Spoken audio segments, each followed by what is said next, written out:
So first, again, some reminders. Personal finance is personal. The best investment will always depend on your financial goals. So depende talaga kung ano yung mga plano mo sa buhay. Doon natin malalaman kung ano yung best investment for you. So never put money on anything that you don't understand and always invest in knowledge first. So tandaan natin to parate na lamang ang may alam, sabi nga nila. So but if you're looking for companies to consider, and if you're looking at a starting point or a jump off point when it comes to your investing journey, then I hope you can consider itong mga i-share natin. So when you're investing, you're not just putting money in one investment or one security. You're actually creating an investment portfolio. So sometimes you're not sure where to start investing. So fortunately, experts have come up with portfolio designs that we can follow to kick off your investment journey. So, ibig sabihin, meron tayong mga investment portfolio design na pwede nating gayahin kung gusto nating a jump-off point. Diba? So, of course, once we are able to reach or once we are able to create that investment portfolio design, we can subsequently adjust it according to our needs and according to our financial goals. So, for beginners, we can definitely look at a conservative portfolio. Pag sinabi nating conservative portfolio, 15% of our investment is in cash or near cash investment. 20% is in the stock market, and then 65% are in bonds. So yan yung isang example ng conservative portfolio. Kung madali kang kabahan, ayan, pwede mong gamitin yung conservative portfolio design. Meron din tayong balanced portfolio. Ito naman yung mga medyo malakas yung loob, para sa mga medyo malakas yung loob pero madali ding kabahan, no? So what you can do is 10% of your money can be in cash or near cash investments. 50% can be invested in stocks, and then 40% can be invested in bonds. So that's the balanced portfolio. Of course, meron din tayong aggressive portfolio. And pag sinabi nating aggressive portfolio, I never really recommend putting all your money in the stock market kasi that's super risky and it's really hard to manage. So para sa akin, a good portfolio for someone who's a bit aggressive or yung medyo malakas talaga yung loob, pwede nyo gawin ito. 65% sa stocks, 25% sa bonds, and then 10% sa cash. So maximum 10% cash, 10% bonds, and then 80% stocks. Pero pag 90% stocks, sobrang aggressive para sa akin noon. Mas maganda talaga meron kang cash and a little bit of fixed income. Kasi yung fixed income or yung bond market at saka stock market, ano siya inversely proportional. So pag bumabagsak yung stocks, at least meron kang bonds na umaakyat. That the correlation, the inverse correlation does not always happen, but it usually happens.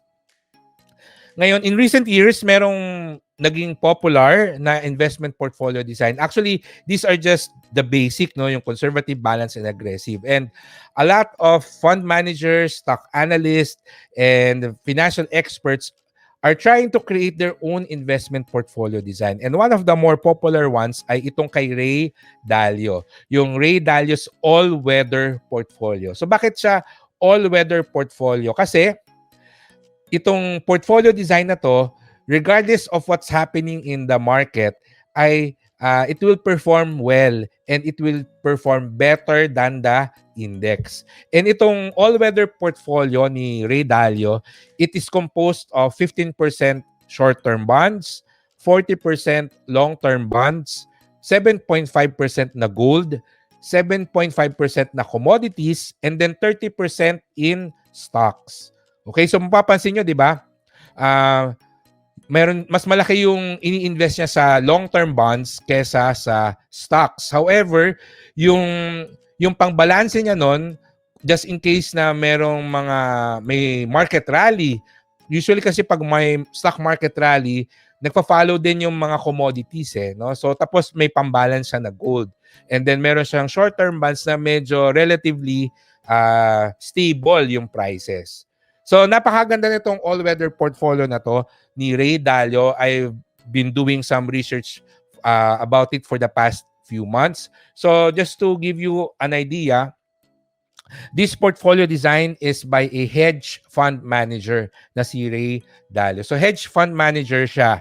And then backtesting, it reveals that it does generally live up to its name. So ang ibig sabihin nito, the portfolio performed better than the index during bear markets and made more than 10% annually during the bull markets. So during the time na pababa or bagsak yung economy, the all-weather portfolio performed better than the index. So, mas maliit yung binaba niya kesa sa index. Ngayon, kapag bull markets, it usually earns more than 10% annually. And of course, a balanced portfolio or an all-weather portfolio such as this will not be able to give you the highest returns. Kasi imposible naman yon. Usually, ang tina-target lang talaga ng mga fund managers is for the fund or for the portfolio to perform better than the index. But in bull markets, it's preferred na more than 10% ang kikitain niya. Kasi usually naman, di ba, kung nagpipredict tayo ng investment returns, ang pinaka-optimistic scenario natin ay 10% annual return. No? So, at the very least, it should give more than 10% annually for bull markets, and it should perform better than the index during the bear markets. And by backtesting yung mga nababasa kong research or studies about this, yung mga 30, 40 years backtesting with the Ray Dalio all-weather portfolio, it does live up to its name. So napaka ganda nung ginawa ni Ray Dalio, I would say, no? So if you are going to recreate yung all-weather portfolio ni Ray Dalio, so this is just an example. You can have 30% yung Vanguard Total Stock Market ETF. So yung 30% niya na naka-allocate sa stocks, you can just buy the Vanguard Total Stock Market ETF or yung VTI. So itong mga ETF na to, this is actually available sa XTB. And that's also the reason why ito yung pinapakita ko sa inyo. Kasi syempre kung nasa Pilipinas tayo, paano tayo mag-i-invest ng mga iba't ibang mga stocks, no? So this yung VTI, yung stock market, and then 40% iShares 20 plus year treasury ETF. So this is the long-term bonds or yung TLT na ETF, which is of course the CFDs are available on XTB. So 15% yung IEF, 7.5% yung gold na nakita natin. So meron tayong gold ETF or GLD sa XTB. So this is just in case na gusto nyong gayahin yung all-weather portfolio ni Ray Dalio pagdating sa inyong mga global investments, no? However, paano kung i-adapt natin ito locally? Okay? So, gumawa ko ng Philippine all-weather portfolio. So, this is my version of Ray Dalio. And I tried to backtest this for the past 10 and 15 years and mukhang okay naman. So of course, 10 and 15 years na backtesting, that is not enough. It would be better to backtest it on a longer term, no? But it does show some promise, so I might probably give this more time and more research. And I am interested to see, no, kung okay ba talaga itong naisip ko na Philippine all-weather portfolio na based dun kay Ray Dalio. So, yung ginawa ko, 15% ang naka-invest sa short-term bonds, 40% sa long-term bonds, 30% din sa stocks. So, ano yung pinagkaiba? Meron akong 10% na naka-invest sa mga high-yield investment instruments, and then 5% ang nasa cash or near-term, near cash investments. So, paano natin to gagawin in the Philippines? So, yung 5% cash, pwede natin ilagay sa mga high interest bearing savings accounts katulad yung mga ino-offer ng mga digital banks, di ba? And then we can also put that in time deposits and yung mga money market funds. So, 5% pwedeng nakalagay dito sa mga to. Yung long-term bonds, which is yung 40%, pwede natin siya ilagay, of course, sa mga long-term bond funds, mga corporate bonds, pero yung backtesting ko, nilagay ko siya sa Pag-ibig MP2. Okay? So, I would consider yung Pag-ibig MP2 as a long-term as similar to a long-term bond. So 40% nasa long-term bonds or sa Pag-ibig MP2. Yung 15% naman ay nakalagay sa mga short-term bonds like yung mga government bonds at saka mga retail treasury bonds. So yung mga nauso last year and yung mga premium bonds, ayan, mga magagandang ano yan, mga short-term bonds yan. Kasi aside from earning interest, meron kang chance na manalo sa mga raffle, di ba? Yung premium bonds na ino-offer ng Bureau of Treasury. So short-term bonds, pwedeng government bonds, mga retail treasury bonds. Pagdating naman yung 30% na stocks, of course, you can invest sa local stocks, mga blue chip companies. If you want to have some global exposure, you can buy mga global stocks.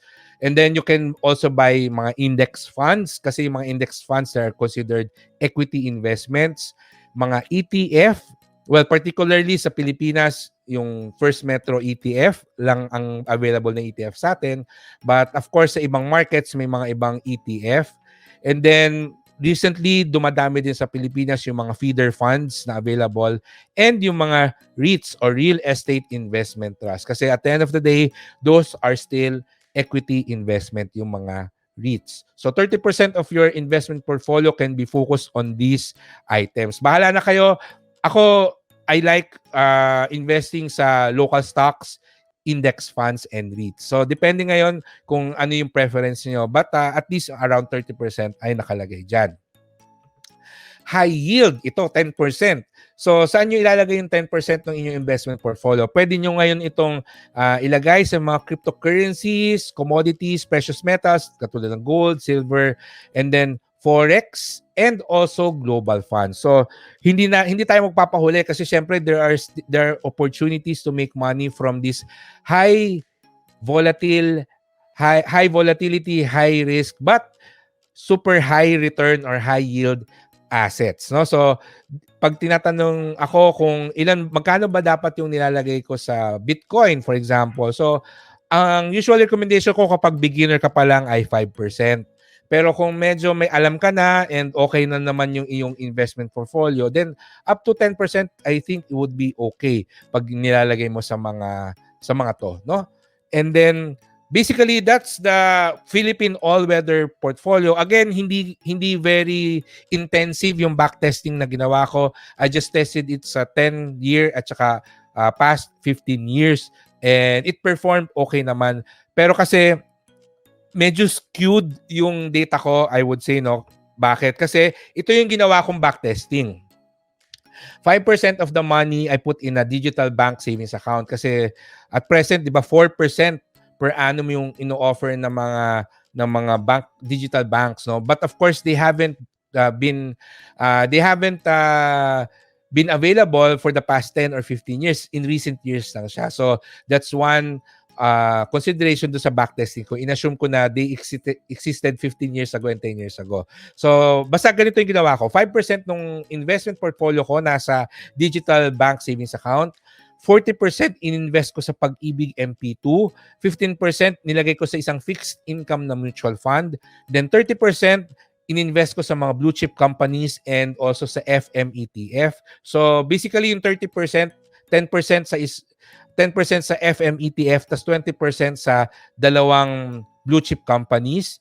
And then 10% ay nilagay ko sa cryptocurrencies and sa gold. So Bitcoin, Ethereum, and gold. So yung sinasabi ko na medyo skewed yung backtesting ko kasi I would say, no, very phenomenal yung performance ng cryptocurrencies for the past 10 years. So very skewed yung data ko pagdating sa efficiency ng all-weather portfolio. But again, 'di ba, that's something to consider na pwede nating jump off point when we are starting to design our portfolio. Okay? So yun.